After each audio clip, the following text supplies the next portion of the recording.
Hello viewers, in this tutorial I am going to share with you how to make highlights on Instagram. Okay, first of all go to Play Store and check update your Instagram. Search for Instagram, click on Instagram. Now update your Instagram account. Okay, updating your Instagram account.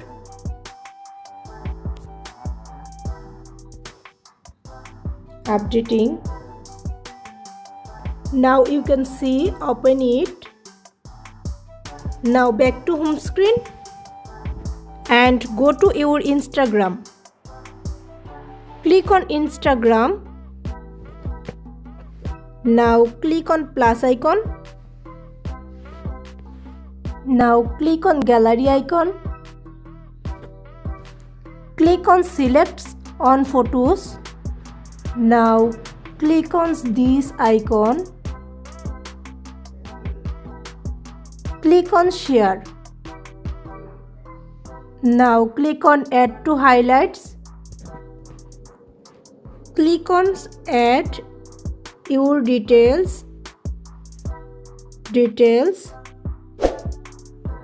Mother, daughter. Now click on add. Click on done. Now you can see, make your highlights on Instagram. If you found this video helpful, please subscribe to my channel. Thank you.